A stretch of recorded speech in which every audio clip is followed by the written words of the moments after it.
Welcome to the video. In this video we're going to be taking a first look at this camera here. Now this is an Isaw Air camera, ISAW Air. Now this camera is another one of the very popular GoPro style format cameras. So we've looked at a few of these already, and in fact we took our very first look at this camera back when we first looked at one of the Turnigy action cams earlier in the month. Now this one has come from Hobby King, so I must say a very big thank you to those guys for letting us have a go at this, and we've been living and playing with this for the past couple of weeks. So now we've got a little bit of experience under our belts, it's time for us to do our review video. There are two versions of this available. There's an Air and Wing version. This is the Air. If you buy the Wing you get a few more bits and pieces, but I'll refer you to the link in the description which takes you to the manufacturer's website. I'll also put links down there to the two versions of the cameras and where you can get them from Hobby King, so if you're interested in getting this you know where to get it from. In this video, first of all, we'll have a look at the features, then we'll have a look at what's in the box in a little bit more detail. A lot of these cameras now come with a lot of the goodies that in the old days with GoPro you had to buy as separate pieces. Then we'll actually compare it with a GoPro. Now the reason that we're doing this is that the GoPro Hero 3 is the camera that we've compared pretty much every camera to that we've ever reviewed on the channel. And the reason for that is the GoPro Hero 3 is the most expensive action camera that I have. Cost me well over a couple of £100 several years ago, and it still provides an amazing image. But because we've used it in every single video, it's providing that common reference point for all of the other video comparisons that we do. Once we've done that, then we'll finally look at the final bits and pieces and I'll give you the summary. So the first thing we'll talk about then is the features of this actual camera. So here's a quick rundown of all the main features. So the nice thing is it is about the same size as the GoPro, so it's almost identical in thickness. It's probably a couple of millimeters thicker, and it weighs about the same. There's only a couple of grams in it. If I put on my kitchen scales and we weigh the GoPro, that weighs 72 grams. If we weigh the Air, that weighs 69. So it is very, very close to the GoPro. That means for those gimbals that are balanced for GoPro cameras, it should do a really good job, and you're not going to have to do too much messing about in order for those gimbals to be happy with this lens in place. It is a full 1080p 30 frame per second camera, and it also provides us with a 12 megapixel image too. Has a nice little viewfinder built into the back. I have to power it on. Which is really handy for actually capturing the shots. We're starting to see this more and more on cameras, and again that was something that I've had to buy as a separate thing that went on the back of the GoPro, and for the cost of that screen you can actually buy one of these cameras, which shows how far we've come. It also has a battery underneath that is changeable. You just slide the cover open and you have access to it, and you can pull it out and replace it. They reckon you get about 2 hours from it. I would say that probably slightly under 2 hours, but it is a nice long battery, so if you're out on the field and you're using this to capture your flights, you can pretty much set it up and leave it for at least 90 to 100 minutes. It has a smartphone application, so it has Wi-Fi on here as well, so you can connect to it and talk to it with the Wi-Fi application. The last thing to mention is it has a very nice lens in here. It's a 6-element lens and it is completely glass. It's 150 degrees. So now we've talked a little bit about the camera and gone through some of the features, let's talk about what's in the box. So as well as the manual and the cleaning cloth, you get a skeleton enclosure. I'm a massive fan of these. I really like them. This is a nice lightweight way to pop the camera on things like your bill of your cap if you're flying and doing video, so you get one of those. You get a USB cable, and then you get a selection of mounts. In here we have a number of sticky pads. We have the curved ones if you want to put it on something like a cycling or motorcycling helmet. We have a spare sticky pad, which I think is a great idea because it's amazing how many times you want to change these out and you have to destroy the sticky pad to do it. There's a flat mount, and then you actually have the other part of the frame which the screw goes into the bottom of. So that's what you get with the camera. So a little bit less than some of the other cameras that we've looked at on the channel where you get things like waterproof housing and stuff, but you have enough here to mount it on something and to capture your video. So what we'll do now then is let's go out with this camera and we'll actually put it on top of the GoPro and we'll actually do some video of them at the same time. Now again, today we are in the midst of winter here in the Northern Hemisphere. The day is again very overcast, the sky's quite bright, but because there's no direct sunlight on the ground, it is quite shady. So I'm going to take some video. I'm going to go for a little walk by the side of one of the busy roads around here, and we'll also then do a little bit of shooting, walking under underpasses, see how it's handling the light conditions and how it's working. So let me stop the video there, pop on my coat and put these in my pocket and go do some recording, and then when we come back we'll put them side by side and we'll see how they perform. So here are the two images side by side. One is our GoPro Hero 3 and the other is the Air camera. Now I'm going to run these side by side, they're pretty much synchronized, and before I tell you which is which, let's just watch the video and see how the cameras are performing, particularly which is doing the better job in terms of the sky and trying to balance the exposure of the sky and the detail in the clouds with the detail on the ground as well. Now apologies for managing to get my thumb on the image on the left hand side. I seem to manage to do that pretty much every time I pick the cameras up, and that might give you a hint of which camera is which. So as you've probably already figured out, the one on the left is the GoPro, the one on the right is the Isaw Air.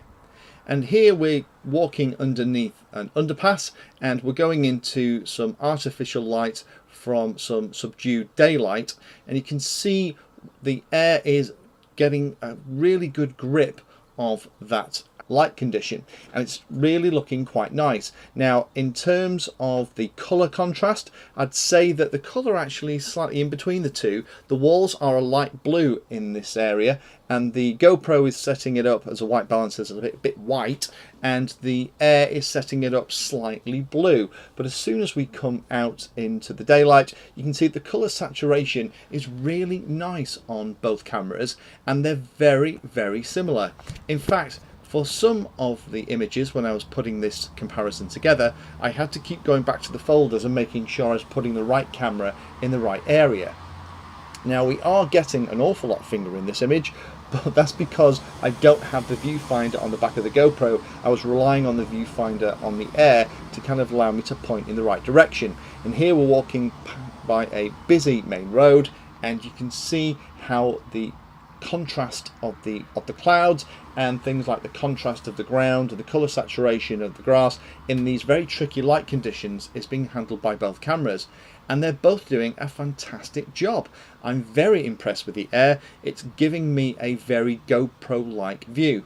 Now the challenge that I have trying to do these comparisons on YouTube is when YouTube compress the video, it sometimes loses a little bit of the clarity, and the lens isn't as wide. You can tell that because the right hand side image from the Air isn't giving me as wide a field of view, but the clarity is still very good. It's slightly more fisheye at the edge than the GoPro, but the image and the contrast is fantastic. This is the last scene that we shot, so we'll take a quick look at this bit of wildlife footage before we wander back to the desk and I talk about the Wi-Fi and then we do the summary. So I just noticed as I was walking over the canal that one of the families of swans that have set this up as home was wandering around, and as usual one of them came over to see if there was anything free to eat. So this again shows you how well it's handling it. I think in this case the Air is giving a nicer balance of colours than the GoPro and making that swan look nice and white. So let's go back to the desk then and take one final look at the camera. I'll run through the controls and we'll take a quick look at Wi-Fi. So in summary, what do I think? Well, I'm impressed with the camera. I think the quality of the image and the way it performs, even things like the quality of the sound, is very, very good indeed. There are some really nice touches on the camera. Things like it has multiple LEDs, so as I turn it on, the image on the back is nice, the viewfinder is handy, we have HDMI out and we can charge it via a USB cable too, and it'll take up to a 64GB SD card. As we've already said, if you want additional pieces on top of the simple mount options that you get with the Air, then there is the wing version, which gets you a little bit more in terms of a waterproof housing and also a hand grip too. So to navigate with the camera is really straightforward. On the top we have a record on off button. Press and hold that, it turns the camera off and also then turns the camera back on. On the front we have our setup button and mode button. The camera catches up.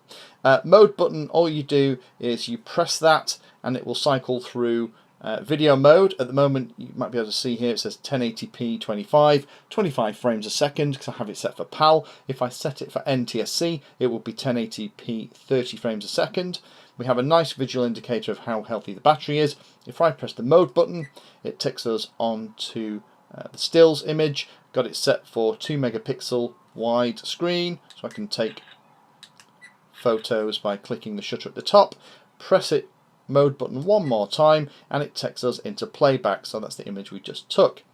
And then press mode one last time, it takes us back to video mode. The other button here is setup. If I press setup then it'll take me into the menu itself and I can use the two buttons to navigate up and down each of the pieces that I want. If I want to change, so at the moment we're looking at all the video settings. If I want to change from video settings, then what I need to do is press and hold the mode button, and what it'll do when the camera catches up, press and hold mode. We're now setting the photo, press and hold mode. We're now in the My Tune. Now My Tune actually lets you set things like the sharpness, exposure, ISO and everything else if you want the camera to behave in a specific way. We press it one more time and then we're into settings. So that's how you do all the settings on the camera. So if we come out of that, then the last thing I'll show you is the Wi-Fi. Now to turn Wi-Fi on, when you're in any of the normal modes, you press and hold the mode button. And then what it'll do, it'll say on the screen, hopefully you can see that, Wi-Fi ready. And then while it's like that, what you do is you go onto your smartphone. The app is available for both Android and Apple devices. So here are the two images. What you need to do is just search for Isaw Viewer 2 on both and you'll find it. So I'm just going to connect Wi-Fi on my phone. So there we are, I'm now connected. So you can see on the display there is a little kind of Wi-Fi icon in the top left hand corner, and my Wi-Fi link has gone solid. And then if I bring my phone back into the image, if I go into my apps and run the Isaw viewer, and remember I'm connected to the Wi-Fi that's coming off the camera, if I just click connect, then there we are, we're actually looking at the camera in real time. There is only one feature that I wish the camera had that it doesn't, and that is an FPV out. It will allow us to pump out an HDMI connection out the side, but a lot of the other cameras that we're using in the hobby actually allow us to plug in a USB cable to the side and then stream off some of the video to an FPV transmitter down to goggles or a ground station so we can see what the camera is seeing when it's in the air. That at the moment isn't a feature that's currently available in this camera, and that's a bit of a shame because that would have made this one of the best cameras that we've played with on the channel so far. So for those of you that are looking for a camera that gives GoPro-like performance, that is a similar weight, is a similar size, and you can use in your gimbal, but one that you're not bothered about having FPV out right now, this is an option for you. Thank you for taking the time to watch that video. There are lots of other videos on the channel and they're carefully ordered into playlists, so you may find that there are other videos on this same subject that you can go and watch. So I would recommend going into the playlist area of Painless 360 YouTube channel and looking around and seeing what there is. You never know what you might find. Thanks for watching, please like, subscribe and happy flying.